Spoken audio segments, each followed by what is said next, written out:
WhatsApp guys, कैसे हैं आप लोग। आज का हमारा टॉपिक है ट्रिग्नोमेट्री। आज हम ट्रिग्नोमेट्री के कुछ ऐसे सेंस के ऊपर काम करने वाले हैं जो बाकी के यूट्यूब चैनल्स या फिर आपके टीचर्स आपको थोड़ा गलत बता देते हैं। हम बेसिक से स्टार्ट करेंगे, सभी के सभी करेंगे। और शायद इस वाली वीडियो में अगर पूरा नहीं हुआ तो अगली वीडियो में भी होएगा। क्लास 10th और 11th वाले भी हाई स्कूल तक जितने भी होते हैं वो सब कुछ एक्सप्लेन करेंगे, जितने भी मिसअंडरस्टैंडिंग है उन सबको। ठीक है, कुछ बेसिक्स के ऊपर काम करते हैं। सबसे पहले साइन, कोसाइन, टेंजेंट, ये सारी रेशियोज होती हैं। इसमें साइन का नाम तो एक संस्कृत वर्ड से है, उससे रिलेटेड, उसकी मतलब बहुत से रिलेटेड है, वहाँ से करके बना था। लेकिन टेंजेंट है, टेंजेंट में बहुतों को मिसअंडरस्टैंडिंग होती है। टेंजेंट, क्योंकि टेंजेंट हमने एक सर्कल वाले चैप्टर में भी पढ़ा था कि टेंजेंट होती है सर्कल की वो लाइन जो एक लाइन जो सर्कल को सिर्फ एक पॉइंट पे टच करके जा रही हो, जो रेडियस के साथ 90 डिग्री एंगल बना दे। तो यहाँ पे भी टेंजेंट यूज हो रहा है, वहाँ पे भी। और असल में ये टेंजेंट और वो टेंजेंट सेम होता है। बहुतों के मन में क्वेश्चन भी होगा कि ये लाइन सर्कल की ये रेडियस के साथ, सेंटर के साथ 90 डिग्री एंगल कैसे बना देती है। ये 90 डिग्री एंगल इस वजह से बना पाती है क्योंकि हम देखेंगे, अगर हम इस लाइन को लें, इस वाई एक्सिस को लें सर्कल के, तो फिर यहाँ से ओरिजिनेट होती है।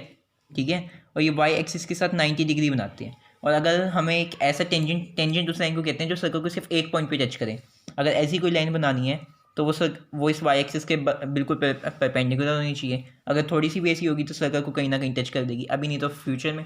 वैसे परपेंडिकुलर होएगी, मतलब ये फ्यूचर में वैसे हमें पता है टच नहीं कर पाएगी। लेकिन अगर सर्कल का साइज़ बड़ा हुआ और ये सब कुछ हम याद ये सब कुछ ध्यान में रख के टेंजेंट लाइन को बनाते हैं। इस वजह से ये 90 डिग्री होता है, क्योंकि ये और ये वाला एंगल, ये दोनों एक दूसरे के पैरेलल होने चाहिए। इस वजह से 90 डिग्री होता है, ताकि बिल्कुल पैरेलल हो जाए और आगे फ्यूचर में भी कभी टच ना कर पाए।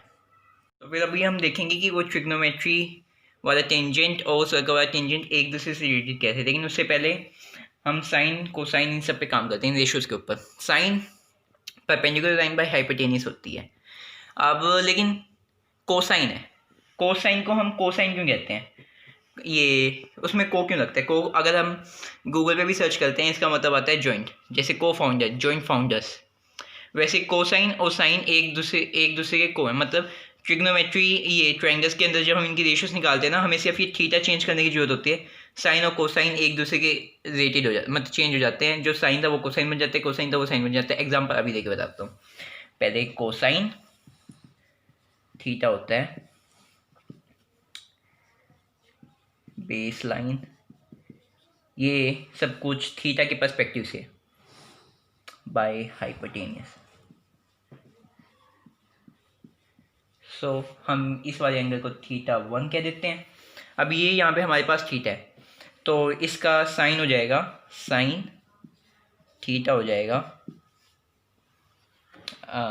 ए बी बाई ए सी, और कोस थीटा हो जाएगा बी सी बाई ए सी। अब अगर हमने थीटा को चेंज कर दिया, थीटा 1 कर दिया, तो साइन थीटा 1 कोस थीटा 1 ये इक्वल होंगे, साइन थीटा 1 होएगा B C by A C, और ये होगा ए बी बाई ए सी। इस तरीके से ये इसके इक्वल, ये इसके इक्वल। इस तरीके से थीटा चेंज करने पे ये ऐसे पर्सपेक्टिव से चेंज होते हैं, तभी इसे कोसाइन कहते हैं, इसे साइन कहते हैं।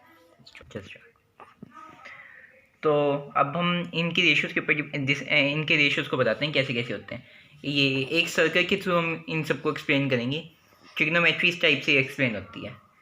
तो यहाँ पे अगर हम ध्यान से देखें कि यहाँ पे हमने इस सर्कल के फर्स्ट क्वाड्रेंट में ये ट्रायंगल बना दिया है, जिसका ये बेस एक्स एक्सिस पे है और ये वाई एक्सिस के पैरेलल इसका ये परपेंडिकुलर लाइन है। थीटा के रिस्पॉन्स में हम तो इस एंगल को, चलो इस बार थीटा 1 दोबारा से कह देते हैं। और अब हम बनाएंगे यहाँ पे टेंजेंट कैसे बनेंगे, क्योंकि हमें यहाँ पे साइन पता है, यहाँ का साइन थीटा कितना होगा और कोस थीटा कितना होगा। ये ब्रैकेट डालने की जरूरत नहीं, बस मेरी आदत बनी हुई है तो मैं डाल देता हूँ। A B by A C, B C by A C. और अगर हम यहाँ वाई एक्सिस के पैरेलल यहाँ पे एक पॉइंट पे, इस वाले पॉइंट पे जो एक्स एक्सिस है उसके इस पॉइंट को टच कर दें सर्कल के, और यहाँ पे एक ये पैरेलल होना चाहिए वाई एक्सिस के, तभी ये सर्कल के और कहीं पे भी टच नहीं करेगा। और इसे हम टच करवा दें यहाँ से, इस लाइन को एक्सटेंड करवा दें ए बी को। इस पॉइंट को क्या देते हैं, चलो डी, इस पॉइंट को क्या देते हैं ई। अब ये डी है, इसे कहते हैं टेंजेंट, इसे टेंजेंट वाली लाइन कहते हैं। अब ये टेंजेंट हमें पता है ए बी बाई ए सी मतलब परपेंडिकुलर बाई बेस के इक्वल होता है, तो वो कैसे होता है वो हम यहाँ पे डिस्कस करते हैं। ये नीचे की तरफ नहीं जाएगा, हमने इस टेंजेंट को इस टाइप से डिफाइन किया है। इसे इसलिए टेंजेंट कहते हैं क्योंकि मैथमेटिशियंस पहले टाइम में बहुत ज़्यादा, सबको पता है कि लॉजिकल होते हैं, मैथमेटिशियंस बहुत ज़्यादा लॉजिकल होते हैं, इस वजह से वो एक चीज़ को लॉजिक के थ्रू डिफाइन करने की कोशिश करते हैं ताकि सब कुछ आसान हो जाए, हमें कुछ रटने की ज़रूरत ना पड़े। तो अब हम यहाँ पे कुछ ये ट्रायंगल्स की थ्योरम्स लगाएंगे जिनके थ्रू हम इन्हें प्रूव कर पाएंगे। हमें ये पता है ये 90 डिग्री है, ये 90 डिग्री है। अगर ये ट्रायंगल्स की थ्योरम्स ऐसे क्यों काम करती है, अगर ये नहीं पता, इनके ऊपर भी बाद में वीडियोस बनेंगी। ये 90 डिग्री है, ये 90 डिग्री है, ये एंगल। अगर हम पहले ट्रायंगल्स को ऑब्जर्व करते हैं, हम करेंगे ट्रायंगल ए बी सी और ट्रायंगल डी ई सी, इनको ऑब्जर्व करेंगे, इनके बेस पे निकाल लेंगे सब कुछ। तो फिर अगर हम यहाँ पे ध्यान से देखें तो ए बी सी में एंगल सी ये थीटा थीटा है और ये वाला 90 डिग्री है, ठीक है। और ये सी ई ये वाली लाइन कॉमन है, तो फिर दो एंगल होगी ए एस ए। इस रूल के थ्रू हम कह सकते हैं triangle A B C is congruent to triangle D E C. हम ये कह सकते हैं, स्टॉप कर दे। तो फिर अब हम यहाँ पे दो ट्रायंगल्स को ऑब्जर्व करेंगे, ट्रायंगल ए बी सी और ट्रायंगल डी ई सी। इन दोनों ट्रायंगल्स को ऑब्जर्व करेंगे, इन दोनों ट्रायंगल हम देखेंगे तो ये क्या नाम है, angle A C B is equals to angle D E C जो कि हमारा थीटा की इक्वल है। ये वाले एंगल की बात कर देते हैं हम। और दोनों ट्रायंगल्स में ये दूसरा, अगर हम दूसरा एंगल देखें, ये 90 डिग्री वाला एंगल देखेंगे, मतलब triangle A B C is equal to triangle angle D E C जो कि हमारा 90 डिग्री के इक्वल है। और ये हमारे दो एंगल इक्वल हो गए। इन दो एंगल के इक्वल होने की वजह से हमारा थीटा 1 भी इक्वल हो जाएगा, क्योंकि पूरे ट्रायंगल का सम 180 डिग्री होता है, इस वजह से टोटल 180 डिग्री हो जाएगा ये। तो ए रूल से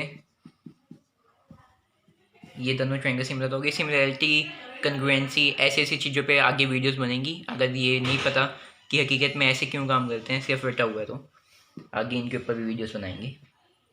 triangle A B C is similar to triangle D E C. अगर ये दोनों एक दूसरे के सिमिलर हो गए तो अब हम ये कह सकते हैं इनकी रेशियोज़ एक दूसरे की इक्वल हो सकती हैं। हाँ, क्योंकि सिमिलर ट्रायंगल्स का मतलब क्या होता है, मतलब उनकी जो रेशियोज रहती हैं, मतलब वो डबल साइज़ का हो सकता है, ट्रिपल साइज़ का हो सकता है, ऐसे हो सकते हैं, लेकिन आखिरी में वो कुछ मैग्नीट्यूड के साथ ही बड़े होंगे। तो जैसे अगर ये वाली साइड 2 टाइम्स बड़ी है तो बाकी ये वाली साइड भी इस वाली साइड से, मतलब सी बी बी सी से 2 टाइम्स बड़ी होगी। तो फिर इस वजह से हम इसे ऐसे लिख सकते हैं। सिमिलर ट्रायंगल्स का ये है कंसेप्ट है, इसके ऊपर आगे वीडियो बनेगी अगर अभी समझ नहीं आया तो। वैसे अभी ये देखो, हम इसे कह सकते हैं D E by E C is equals to क्या होएगा, A B by B C. अगर हम इस पूरे के पूरे सर्कल को एक यूनिट सर्कल मान लें, क्योंकि वैसे भी जब सारी की सारी रेशियोज कटती हैं तो ये आखिरी में यूनिट सर्कल ही बनता है। अगर हम इसे यूनिट सर्कल मान लें, यानी कि 1 सेंटीमीटर का इसका रेडियस है, तो ये ई सी भी 1 सेंटीमीटर होएगा। तो डी की वैल्यू आ गई A B by B C, क्योंकि आखिरी में इसका ऐसी आती है वैल्यू, इस वजह से। अब ये टेंजेंट है, ये मैंने बताया था ना डी टेंजेंट थीटा है, इस वजह से अब टेन थीटा हमारा प्रूव हो गया A B by B C, यानी परपेंडिकुलर बाय बेस। फिर अभी हमने देखा कि टेंजेंट कैसे प्रूव करते हैं। अब हम सीकेंट कोसेकेंट कोटेंजेंट इन पर बात करेंगे। वैसे को का मतलब अभी समझाया था क्या होता है, उस हिसाब से ये सब कुछ प्रूव होएगा। तो अब सबसे पहले हम देखते हैं कि सीकेंट क्या होता है। सीकेंट हमने सर्कल के चैप्टर में पढ़ा था। सीकेंट वो लाइन होती है जो सर्कल को 2 पॉइंट्स पे इंटरसेक्ट करती है। तो यहाँ पे भी सीकेंट वही लाइन होगी जो सर्कल को 2 पॉइंट पे इंटरसेक्ट करेगी। अब यहाँ पे अगर हम इस लाइन को देखें सी डी, ठीक है, सी डी अगर मैं इस लाइन को यहाँ पे एक्सटेंड कर दूँ तो ये देखो, ये यहाँ पे और यहाँ पे सर्कल को 2 पॉइंट पे इंटरसेक्ट कर रही है, लेकिन हम सिर्फ ये ओरिजिन से लेकर जहाँ तक ये इसको इंटरसेक्ट कर रही है टेंजेंट लाइन को, सिर्फ हम इसको लेते हैं। ये मेजरमेंट के लिए इसका सीकेंट नाम इस वजह से रखा था क्योंकि ये अगर हम इसे एक्सटेंड कर दें तो ये 2 पॉइंट पे टच कर दिए, इस वजह से इसका नाम सीकेंट रखा था। तो अगर सीकेंट को हमने प्रूव करना है कि वो कोस का रेसिप्रोकल होती है तो यहाँ पे हम कर सकते हैं। अब हम दोबारा से उसी ट्रायंगल को देखेंगे, ट्रायंगल ए बी सी और ट्रायंगल डी ई सी। हमने इन दोनों को अभी सिमिलर प्रूव कर दिया था। तो फिर हमने ए बी सी और डी ई सी को सिमिलर प्रूव कर दिया था। अब हम दोबारा से कंटिन्यू करते हैं। अब हमें ये वाली लाइन को लेना है, हाइपोटेनियस वाली को लेते हैं और उसके अलावा एक रेशो को ले लेते हैं, किसी से भी प्रूव हो जाएगा क्योंकि यहाँ पे इनकी हाइपोटेनियस है बी की, यहाँ पे आ जाएगा हमारा ए सी, यहाँ पे आएगा हमारा डी सी। रेशो में हम कौन सी रेशो लें, यहाँ पे हम बी सी ले लेते हैं और यहाँ पे सी आएगी। हमने ये दोनों रेशियो से एक दूसरे के इक्वल होंगी क्योंकि ये एक यूनिट सर्कल है, हमने अभी भी प्रूव किया, यानी रेडियस 1 सेंटीमीटर है, सी इसका रेडियस है तो ये 1 सेंटीमीटर हो जाएगा। अगर नहीं भी होता तो रेशियोज़ को यहाँ ए सी और बी सी की रेशियोज़ कट के आखिरी में ये कट ही जाता इस हिसाब से ही। लेकिन सिंप्लिसिटी के लिए, ताकि बहुत आसानी से समझ आ जाए, इस वजह से हम इसे इस टाइप से ले लें ताकि ये पूरा का पूरा हो जाए, आसानी से हो जाए। तो ये 1 सेंटीमीटर है तो हमारी डी सी की वैल्यू आई है ए सी बाई बी सी। अब डी सी हमें पता है कि हमारा सीकेंट है, तो secant theta is equal to A C by B C, और हमें पता था कि हमारा कोस थीटा है B C by A C. तो फिर हमने ये प्रूव कर दिया, तो हम यहाँ से हम कह सकते हैं सीकेंट थीटा रेसिप्रोकल है कोस थीटा का, सीकेंट थीटा।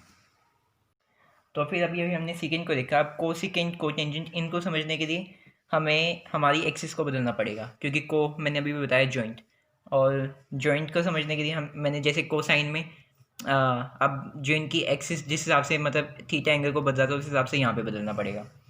तो हमने थीटा था, यहाँ पे हमने वाई एक्सिस को दे दिया हमारा बेस, तो थीटा 1 जैसे उस बारे में हमने बेस चेंज किया था, बेस और परपेंडिकुलर साइड यहाँ पे भी हमने सेम कर दिया। तो अब बाकी सब कुछ सेम होएगा, बस हमें ये देखना है कि ये वाली लाइन होएगी, ये वाली लाइन बन जाएगी हमारी कोटेंजेंट। अगर हम इसे डी ले लें, इसे ई ले लें, क्योंकि हमने वो वाली डी वाली तो इरेज कर दिए, और डी सी ये हमारी बन जाएगी कोसिकेंट, और हम सेम तरीके से इसे ऐसे प्रूव कर सकते हैं। तो फिर अब हम इनके डिग्रीज के ऊपर काम करते हैं कि कुछ रटना ना पड़े, बिल्कुल सिंपल तरीके से एक्सप्लेन हो जाए सब कुछ। हम 0 डिग्री से स्टार्ट करते हैं, साइन के ऊपर स्टार्ट करते हैं।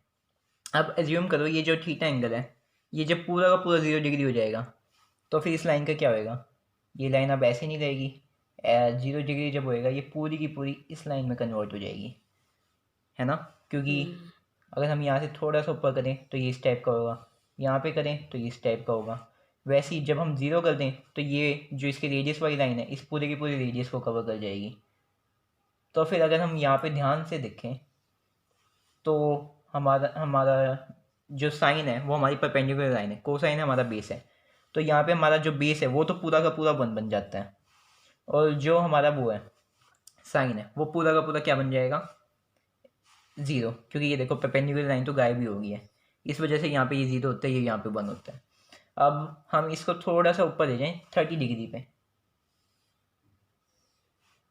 ये है हमारा 30 डिग्री पे हमारा साइन क्या हो सकता है, वैसे कोसाइन और साइन 90 डिग्री से होते हैं एक दूसरे से रिलेटेड, ये हमने देख रखा है, क्योंकि टोटल एंगल एक पूरे ट्रायंगल का होता है 180 डिग्री, जिसमें से 90 डिग्री ये हो गया जो हमारा राइट एंगल वाला एंगल है, और बाकी दोनों को मिला के 90 डिग्री बना। तो अगर ये 30 है, ये 60 होएगा, मतलब 60 पे, यहाँ पे जो 60 है, 60 डिग्री पे अगर हम इसे एंगल ले लेंगे, अगर इसे थीटा ले लेंगे, तो ये हमारा साइन बन जाएगा, ये जो हमारा बेस है।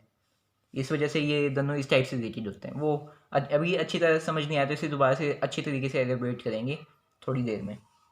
अभी के लिए इसके ऊपर वर्क करते हैं। 30 डिग्री अगर हम इसे ध्यान से देखें तो हम एक एज्यूम करते हैं, एक और ट्रायंगल यहाँ पे बनाते हैं 30 डिग्री के यहाँ बेस का। ये हो गया हमारा 30 डिग्री सॉरी, ये हमारा डी हो गया। तो ये 60 डिग्री है, ये 60 डिग्री हो गया। कंग्रुएंट ट्रायंगल बनाया है मैंने बाय द वे। ये हमारा 1 था क्योंकि हमने एक लिख देता हूँ यूनिट सर्कल लिया है सिंप्लिसिटी के लिए, और कुछ भी लिखते तो वो भी चल जाता, आखिरी में रेशियोज कट जाती, लेकिन समझ आ जाए बड़ी आसानी से, इस वजह से हमने यूनिट सर्कल लिया। ये 1 है, ये 60 60 60 डिग्री, 60 60 60 मतलब ये हो गया एक सिमिलर एक इक्विवेलेंट ट्रायंगल। मतलब ये और ये तीनों साइड इक्वल होंगी, मतलब ए डी इसकी वैल्यू होगी 1 के इक्वल। और क्योंकि ये कंग्रुएंट ट्रायंगल है, क्योंकि हमने बनाया कंग्रुएंट ऐसे, तो A B is equal to B D होगा। दोनों को मिला के 1 बन रहा है, यानी 2AB is equal to 1। A B की वैल्यू आई हमारी 1/2, तो बी डी की वैल्यू भी 1/2।